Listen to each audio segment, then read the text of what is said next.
মেয়েরা গায়ে হলুদ মাখতে পারবে? আসসালামু আলাইকুম রহমতুল্লাহ। এক ভাই প্রশ্ন করেছেন, ছেলেরা গায়ে হলুদ মাখতে পারবে কি পারবে না? মাশাআল্লাহ, বিয়ের সময়তে খুব শখ না ভাই? একটু উৎসব না হলে ভালো লাগে না। গায়ে হলুদ না মাখলে যেন বিয়েই হয় না, এমন কিছু একটা ব্যাপার। ভাই, বিয়ে করার জন্য গায়ে হলুদ মাখা শর্ত নয়। বিয়ে করার জন্য ওই যে মাছ পূজা নিয়ে একটা কথা বলে না, মাছের মধ্যে সিঁদুর মিদুর কি দিয়ে দেয়, এটা ইসলামিক কালচার নয়, এটা করা যাবে না, এগুলো শিরিক, এটা গুনাহ হয়, পাপ হয়। হলুদ মাখার ব্যাপার যেটা আছে, হলুদ মাখার যে বিষয়টা আছে, এটা ফরজ না, সুন্নাত না, মুস্তাহাব নয়, এটা নিয়ে ইখতিলাফ আছে। অধিকাংশ জমহুর উলামারা বলেছেন যে হলুদ মাখানো এটা শরীয়ত সম্মত নয়। আর কিছু কিছু অংশে কিছু কিছু আলেম বলেছে না, একটা সেই আবু দাউদের একটা হাদিসের আলোকে তারা বলে এটা জায়েজ পর্যায়ে, তবে কিছু পদ্ধতি আছে। ছেলে যদি হলুদ মাখতে চায় ছেলেরাই মাখাবে। কে মাখাবে কথা বলেন? ছেলেরাই মাখাবে। আর যে ছেলেটা যেই ছেলেটাকে মাখাবে তার গোপন সিক্রেট অঙ্গেতে যেন হাত না দেয়, সেটা তো ছেলেকে মাখাবে। এটা কি আর হলুদ মাখা হলো?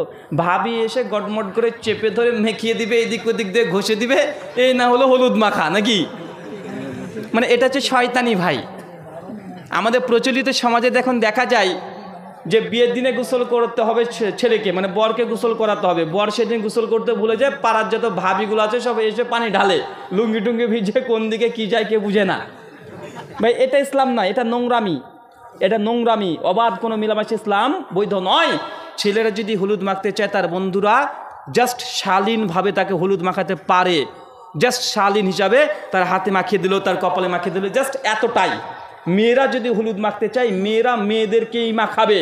মেয়ের জন্য কোনো গোপন জায়গাতে টাচ বা স্পর্শ না করে। অনেক মানুষ মনে করছে মেয়ে মানুষের গোপন জায়গায় হাত দিল তাতে কি? জি না, তাতে কি মানে? শেখ সালেহ আল উসাইমিন বলছে একজন পর্দাশীল নারী বেপর্দা নারীর সঙ্গে চেহারাটা খুলবে না। কেন জানেন? কেন আপনি যদি আমার বউটাকে দেখেন, মানে আপনার বউ আমার বউটাকে দেখেছে, আমার বউটা সবসময় হিজাবের মধ্যে থাকে, পর্দার মধ্যে থাকে, আর আপনার বউটা আমার বউটাকে দেখে নিয়েছে। এখন আপনার বউ আপনাকে গিয়ে বলবে, জানো হুজুরের বউটা কিন্তু হেভি দেখতে, এখানে একটা তিল ছিল, আপনি আগে গিয়ে বলবেন। তাতে শেখ সালেহ আল উসাইমিন বলছেন যে একজন নারী যে পর্দা করে আর যে নারী পর্দা করে না, এই বেপর্দা নারীর সামনেও পর্দাশীল নারী পর্দা উন্মুক্ত করবে না। কেন? কারণ তার চেহারা বর্ণনা বিভিন্ন জায়গাতে সে প্রকাশ করে দেবে, আর মানুষ এটাকে নিয়ে ভাববে, সিনেমা দেখবে, মানে স্বপ্ন দেখবে। জি শুক্রিয়া। বলছি কতজন উপস্থিত হলে জানাজার সালাত আদায় করা যাবে? আচ্ছা, জলঙ্গি থানা থেকে ফোন করেছি, একটু ফোনটা রিসিভ করি। হ্যাঁ, কেটে দিয়েছে। জি, কতজন উপস্থিত হলে জানাজার সালাত আদায় করা যাবে? কতজনের উপস্থিতিতে জানাজার সালাত আদায় করা যাবে? একজনে যদি মৃত্যুবরণ করে একাই জানাজা পড়তে পারবেন, একাই, কোনো সমস্যা নেই। জানাজার জন্য নির্দিষ্ট কিছু থাকে না, জানাজার সালাত বা দোয়া আপনি করতে পারেন একা হলেও। জি শুক্রিয়া। বলছে বাবা নামাজ পড়ে কিন্তু ছেলে রাস্তায় বসে থাকে, অথচ ছেলেকে নামাজ পড়ার জন্য বলে না, তার বাবার নামাজ কবুল হবে কি? ভাইজান প্রশ্ন করেছেন বাবা নামাজ পড়ে, ছেলে নামাজ পড়ে না, বাবা ছেলেটাকে আদেশও করে না, বাপের নামাজ হবে কি হবে না? বাপের নামাজ হয়ে যাবে, তবে গোনা হবে। যেহেতু তার সন্তান সালাত আদায় করছে না, সে আদেশ করছে না, দায়িত্ব লঙ্ঘন করছে, এই দায়িত্ব লঙ্ঘনের দরুন তার বাবার গোনা হবে, গুনাহ কাবিরা হবে। কিন্তু নামাজ যে তার আদায় হবে না তা না। নামাজ নিজ ইবাদত করেছে, ফল আল্লাহ দেবে। আল্লাহ কারোর সঙ্গে অনুপরিমাণে জুলুম করে না। সূরা নিসা 40। বলছি ইয়াজুজ মাজুজ কার সন্তান? ইয়াজুজ মাজুজ কার সন্তান? আপনার সন্তান না। জি, বলছে নামাজে যদি 4 রাকাত পড়তে গিয়ে 5 রাকাত হয়ে যায় তাহলে কি করব? মিশকাত হাদিস না 950, কোনো ব্যক্তি নামাজ পড়েছেন 4 রাকাত না 5 রাকাত, মনে পড়ছে না, 4 না 5 সন্দেহ লেগে গেছে, 4 রাকাত হলো না 5 রাকাত হলো, 3 রাকাত হলো না 4 রাকাত, মনে পড়ছে না। এমতো অবস্থায় যদি মতনৈক্য হয়ে যায়, সংশয় ঢুকে যায় আপনার মনের মধ্যে যে কত রাকাত নামাজ পড়লাম, 3 আর 4-এর মধ্যে যদি কনফিউশন শুরু হয়ে যায়, সবসময় কমটাকে ধরবেন। 4 আর 5 নিয়ে মতনৈক্য হলে 4টাকে ধরবেন।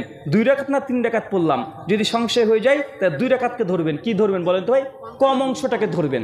তারপরে সেইভাবে নামাজটাকে বাকি অংশটাকে শেষ করে দেবেন।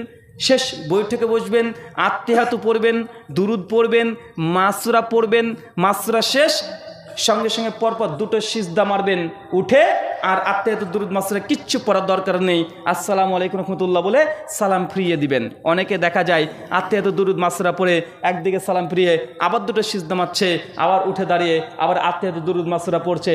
এই পদ্ধতি সঠিক নয়। জি শুক্রিয়া। থ্যান্সার, ম্যাঙ্গো, ফ্রুটি, কোকোকোলা এগুলো খাওয়া যাবে কি? সব খাবেন আর যার সঙ্গে দেবেন, কোনো সমস্যা নেই। মহিলাদের ওড়না মাথায় না দিয়ে উজু হবে কি? মেয়েদের মাথাতে যদি ওড়না না দেয় বা পর্দা না মেনটেন করে অজু করে, তাহলে তার অজু হবে কি হবে না? উলঙ্গ অবস্থায় যদি অজু করে তবু অজু হবে। অজু করার জন্য পর্দা রেখে দেওয়াটা ফরজ নয়। তবে যখন অজু করছে পরপুরুষ বালিকার কোনো মানুষ তাকে যদি দেখতে না পায়, এরকম পর্দা করে নিতে হবে। আপনি গোসলখানায় আছেন, অজু করতে যাচ্ছেন, কাপড়ে কিছুই নেই, উলঙ্গ আছেন, ন্যাংটা অবস্থা অজু হয়। অজু ভঙ্গের কারণ এটা নয় যে আপনার পোশাক আছে না নেই। শুক্রিয়া। যে দুই বোন থাকলে কোনো ভাই না থাকলে তাহলে কি দুই বোন কি সব সম্পত্তি দেওয়া যাবে? জমি বন্টনগুলো এইভাবে হয় না। আপনি প্রশ্ন করছেন দুই বোন আছে কোনো ভাই নেই, তাহলে কি দুই বোনের নামে সব কিছু দিতে পারবে? না, পারবেন না। এরপর দেখতে হবে তার চাচাতো ভাই বোনরা আছে কি না, অনেকগুলো ক্যাটাগরি আছে। তাই যে এরকম ঘটেছে তাকে নিয়ে বসতে হবে, তার কয় ভাই কয় বোন, চাচারা কয়জন আছে, সমস্ত কিছু দেখে তারপরে জমির হিসাবগুলো হয়। এটা অঙ্ক, এটা টুক করে বলে দেওয়া যায় না। শুক্রিয়া। আমরা জানি ইমাম ভুল করে তখন ইমামের ভুল ধরা যাবে কি? আপনি জানেন ইমাম সাহেব ভুল করে, ইমাম সাহেব ভুল ধরা যাবে কি? হ্যাঁ যাবে। ইমাম সাহেব সূরা ফাতিহা পড়েছে, সূরা কাহাফ পড়তে গিয়ে 3টা কাহাফের পরে আর একটা আয়াতের মধ্যে চলে গেছে, ভুল করেছে। লুকমা কি বাড়িতে গিয়ে দিবেন না নামাজের মধ্যে দিবেন? এত বড় ইমাম ভুল করেছে, নামাজের মধ্যে বলবো? এরকম করবেন নাকি? এরকম তো নিঃসন্দেহে করবেন না, তাই না ভাই? ইমাম সাহেব যেখানে ভুল করবে, ইসলাম হচ্ছে এমন একটি ধর্ম যেখানে সরাসরি প্রতিবাদ করতে বলেছে। ইমাম সাহেব মসজিদের নববী মানে মক্কাতে হজ করতে গেছে, শেখ সুদাইস পড়ছে, পবিত্র কোরআন পড়তে পড়তে একটু ভুল করে ফেলেছে বা ভুলে গেছে। পেছনে যদি আপনাদের পাড়ার হেবাজউদ্দিনের বেটা কেবাউদ্দিন, ও যদি ওই আয়াত মুখস্থ থাকে, সঙ্গে চিৎকার মেরে ভুল সংশোধন করে দিতে পারবে কি পারবে না? কথা বলেন। ও লুকমা দিতে পারবে, হেবাজউদ্দিনের বেটা কেবাউদ্দিন, কেউ চেনে না ওকে। মক্কার মসজিদের ইমামের ভুল ধরতে পারে কি পারে না? সবাইকে ক্ষমতা দিচ্ছে ইসলাম। যে নেতা হয়েছে বলে উল্টোপাল্টা গেলে হবে না, একদম সোজা করে দেবে জনসাধারণ।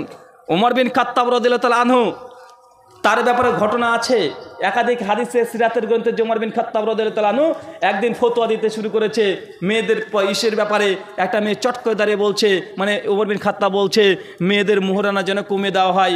সঙ্গে সঙ্গে ওমর বিন খাত্তাবের এই কথা শুনে বলছে যে ওমর তুমি কি বলছো? আল্লাহ মোহরানার কথা বলেছে, তুমি উল্টা বলো মানে? এটা সাধারণ মেয়ে দেশের রাষ্ট্রনায়কের প্রতিবাদ করছে একদম দাঁড়িয়ে। এটা হচ্ছে ইসলাম, কোনো কিছু নেই। কে মন্ত্রী কে প্রধানমন্ত্রী দেখার দরকার নেই, ভুল হলে বলতে হবে। জি বলছে ইমাম যদি না থাকে তাহলে মুয়াজ্জিন নামাজ আদায় করে, কিন্তু মুয়াজ্জিন কিরাত ভুল করে, কি করণীয়? ইমাম সাহেব নেই, মুয়াজ্জিন আছে, মুয়াজ্জিন পড়তে পড়তে কিরাত ভুল করছে, কি করণীয়?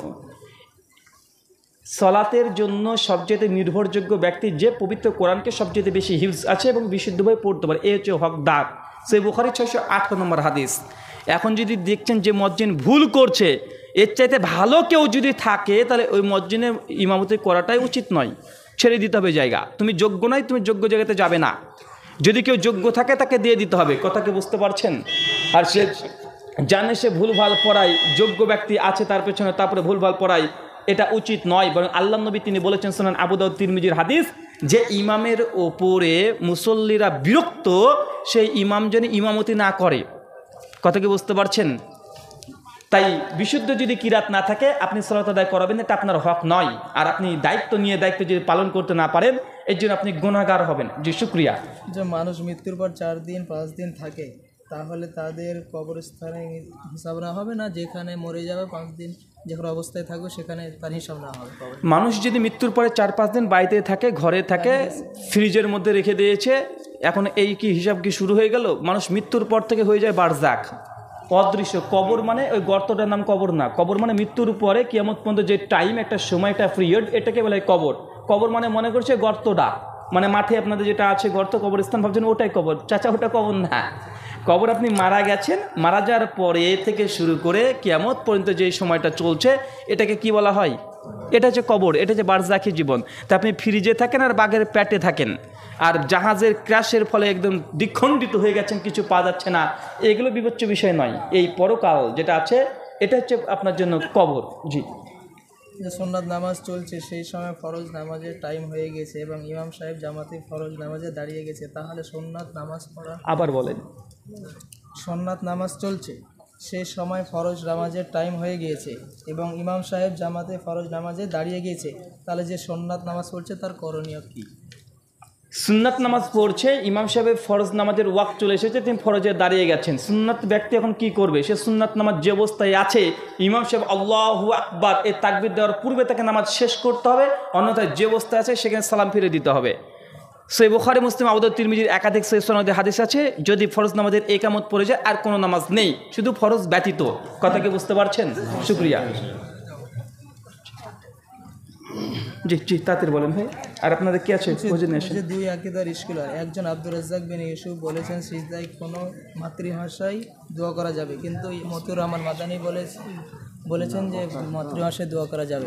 আপনার মতামত কি? ভাই বলেছেন সিজদাতে গিয়ে মাতৃভাষায় দোয়া করা যাবে কি যাবে না, এটা জায়েজ না জায়েজের মাসালা নয়, এটা উত্তম অনুত্তমের মাসালা। তো এখানে আমাদের মতামত কি? আমাদের মতামত তাকবীর থেকে সালাম পর্যন্ত নিজের মাতৃ কোনো ভাষা, নিজের মাতৃ কোনো ল্যাঙ্গুয়েজ ব্যবহার করা উচিত নয়। ফরজ নামাজে, কি বললাম, ফরজ নামাজে নিজের কোনো ভাষা ব্যবহার করা উচিত নয়। কোরআন বা হাদিস থেকে মাসনুন দুয়া, জিকির, আজকার যদি থাকে রুকু এবং সিজদার সময়তে আপনি পাঠ করতে পারেন, নিজের মাতৃভাষাকে পরিত্যাগ করেন, বরং মাসনুন দুয়া যেগুলো কোরআন সুন্নাত আছে সেগুলো পাঠ করেন। শুকরিয়া। খাদিজা রাদিয়াল্লাহু তাআলা আনহাকে আল্লাহ সালাম দিয়েছিলেন, তার উত্তরে খাদিজা কি উত্তর দিয়েছিলেন? আমি জানি না, আমি তো ছিলাম না রে ভাই সেই সময়। খাদিজা কি উত্তর দিয়েছে আপনার জেনে কি হবে? টাকা পাবেন নাকি পাবেন, কি হবে? বাংলাদেশে মুফতি রেজাউল করিম আবরার, উনি আহলে হাদিসকে নিয়ে কটাক্ষ করেন, ওনার সঙ্গে একটা ফোন ম্যানেজারা করেন দিয়ে ইউটিউবে ছেড়ে দিন। আপনি তো ইন্ডিয়ার পশ্চিমাল মানুষ, আপনি ওইদিকে যাচ্ছেন কেন রে ভাই? পাসপোর্ট ভিসা আছে আপনার, তো আপনি ওটা দেখে কি লাভ আপনার? যেটা হচ্ছে অনলাইনে চলছে দেখতে তো পাচ্ছেন। ও 5টা ভিডিও করলে আমরা 10টা করি, জবাব ওখানে হয়ে যায়। জি, তারপরে বল। হানাফি বা বেরেলিদের মসজিদ বা মাদ্রাসায় উন্নতি কল্পে কোনো জালসা হলে দান। ভাই কি জালসা শেষ নাকি ভাই? চাচা বক্তা আছে, বসেন। চলে না আসেনি, চলে এসছে, কই আসেনি? যে হানাফি বা বেরেলিদের মাদ্রাসা বা মসজিদে দান করা কি ঠিক? হানাফি, দেওবন্দি, বেরলবিদের মাদ্রাসায় দান করা কি ঠিক? প্রথম কথা হচ্ছে, যদি সহি আকীদার মাদ্রাসা মসজিদ যদি থাকে, আগে এখানে দান করবেন। কি বললাম? কথা বলেন। আগে এখানে দান করবেন, এটাই প্রথম। যদি কোনো অশুদ্ধ শিক্ষা প্রতিষ্ঠান যেখান থেকে শিরক এবং বিদআতকে শিক্ষা দেওয়া হয়, প্রচার প্রসার করা হয়, সেই জায়গাতে সহযোগিতা করা উচিত নয়। দেখছেন এমন একটা জায়গা যেখানে সবই বিদআতি, তো ওখানে টাকা দেন, সমস্যা নেই। স্বাভাবিকভাবে আগে হকপন্থী যারা আছে, যারা সত্য কথা বলে, শিরক বিদআত মুক্ত কথা বলে, তাদের কাছেই আপনি দান এবং আপনার সাদকা করবেন। কেন কিয়ামতের মাঠে আল্লাহ সুবহানাহু ওয়া তাআলা যে কয়েকটা প্রশ্ন করবে, 5 নাম্বার প্রশ্ন, তার মধ্যে একটা প্রশ্ন হচ্ছে এইটা যে তুমি কোন পথ থেকে টাকা রোজগার করেছো, কোন পথে ব্যয় করেছো, ব্যয়ের খাতটাকে বুঝিয়ে দিতে হবে। অতএব কোনো শিরক বিদআতযুক্ত প্রতিষ্ঠানকে কোনো অর্থ দান করা উচিত নয়। আল্লাহ সুবহানাহু ওয়া তাআলা আমাদের কথাগুলো বোঝার তৌফিক দান করো, সকলে পড়ি আল্লাহুম্মা আমিন। আমাদের মধ্যে যারা অসুস্থ, আল্লাহ সুবহানাহু ওয়া তাআলা তুমি শাফি, তুমি সুস্থতা দান করো, সকলে পড়ি আল্লাহুম্মা আমিন। যারা মৃত্যুবরণ করেছে, আল্লাহ তুমি তাদেরকে ক্ষমা করে জান্নাতুল ফেরদৌস দান করে, যদি শিরক না করে থাকে, সকলে পড়ি আল্লাহুম্মা আমিন। এ দাওয়া রেখে আজকের মতো আলোচনা শেষ করছি। ওয়া মা আলাইনা ইল্লাল বালাগ। আসসালামু আলাইকুম।